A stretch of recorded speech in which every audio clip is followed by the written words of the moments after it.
Bismillahirrahmanirrahim. Assalamu alaikum. Asad Yaqub here, and I welcome you to a wonderful video on IELTS.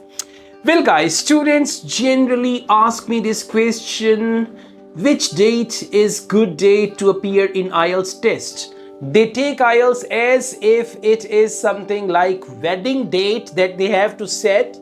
Okay, so which date is appropriate and which date is not appropriate?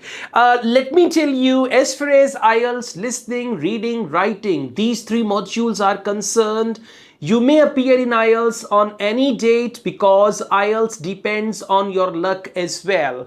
How does it depend on your luck? Sometimes listening is easy, reading is difficult. Sometimes reading is easy, listening is difficult. Sometimes both are difficult, okay? But for them, it's not difficult. For them, test is test.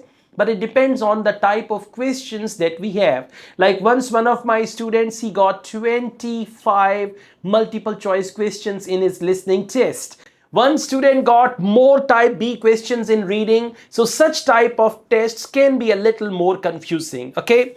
Now, let me tell you, as far as speaking is concerned, exactly there are 3 times in the year when IELTS speaking examiners are updated with the new topics. For example, we have this book on IELTS speaking. In this book, we have 150 topics for speaking part 1.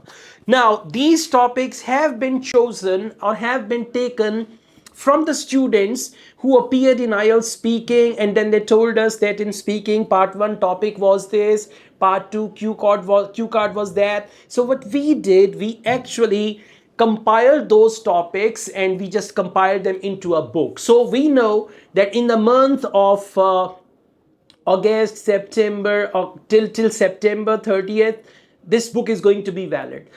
Now, in the month of January, April, and September, IELTS speaking examiners are updated with new topics, new cue cards, new speaking part 1 topics. And these new topics are, remember, they are general topics, okay, general topics on everyday things.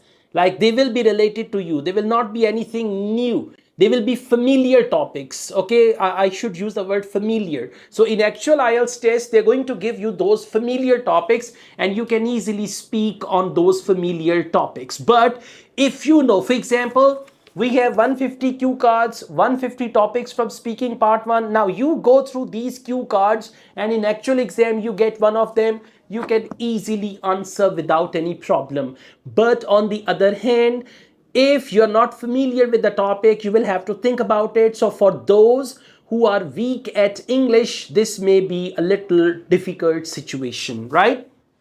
Now, how do they change the topics? They just keep an eye on everything. You know, IELTS is all about social English. IELTS is all about things which you are familiar with, okay? Speaking test, I'm talking about speaking. So in the beginning of your IELTS speaking, examiner asks you this important question, and the question is, do you work or study? Now, if you study, if you tell them I'm a student and I've just completed my intermediate, examiner will ask you questions which are appropriate for any student, related to student life or anything like that. Secondly, if you tell the examiner, I'm a housewife and I stay home to take care of my family, then examiner will ask you questions which are suitable for housewives. And finally, if you are a professional, you tell the examiner, I am a graphic designer and at the moment I'm working with an advertising company. So examiner will ask you appropriate questions. So the purpose of this first question is to ask you these appropriate questions. And again, there are around 150 to 200 topics which examiners have. And these topics are updated in the month of January. Then we've got April and then we've got September. So if you want to appear in IELTS, like for example, January, you can appear on any, if your spoken English is good, if you have no issues with speaking, then you can appear anytime. Any month, anytime, there is no problem. But if you are a kind of person who needs something compiled like this, okay, who wants the topics in advance, who wants to go through the topics before appearing in front of the exam, then I would advise you to wait for the first 10 to 15 days of January, April and September. What happens? The first 10 to 15 days are those when we collect the data. We collect data from students.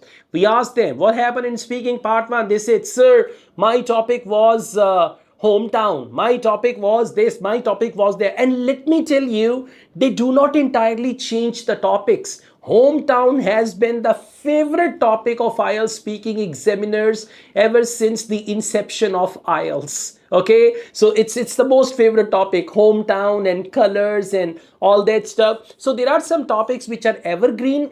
They never change these topics, but they add on some new topics and eliminate some more old topic. So you get, I mean, it's kind of a directory that you get about IELTS speaking topics. Same goes for speaking part 2 and speaking part 3. Okay, now let me tell you, as far as IELTS speaking test is concerned, so if you are worried about your speaking, if you have issues with speaking, right, so then you can wait.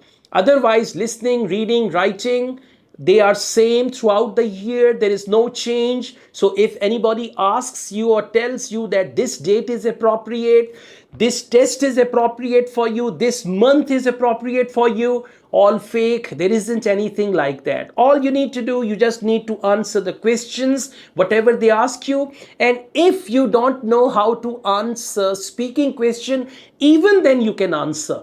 For instance, they ask you, would you like to go abroad? You say, wow, that's a wonderful question. I've always wanted to go abroad and it is my dream to go to a foreign country.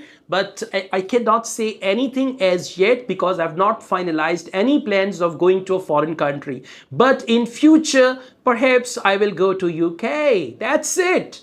Answer the question. This is what examiner is going to see that you can handle the question. Do you like fast food? Well, I can't say anything definitely because I don't eat fast food. So when you don't eat anything, you don't have any likeness or dislikeness for that. But to answer your question, I would say fast food is okay. But overeating with fast food can be dangerous. So to answer your question, well, it is okay in certain situations, but the regular use of fast food may lead to some deleterious effects and all that. That's it. So remember, in speaking, answer every question, right? Whether you are familiar with the topic, if you're familiar, it's good. If you're not familiar, it's all right. So again, the conclusion is IELTS speaking topics change every 3 months, like every 4 months, quarterly in January, April, and September. And whenever the topics are updated, we come up with this directory. We've got this book. This book contains the topic, questions with answers, with good answers for bench score 8 or 9, right? But again, cramming is not good for your IELTS, right? That's it. Otherwise, listening, reading, writing, they are same. You can prepare, appear, and enjoy your IELTS journey.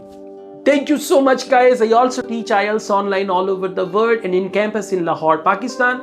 We offer IELTS test booking service in Pakistan. We have IELTS preparation study plan. We offer student visa consultancy. So if you want to get any of these things, you can contact me and I'll give you all the details. Asad Yaqub wholeheartedly wishes you best of luck. Take care. Allah Hafiz.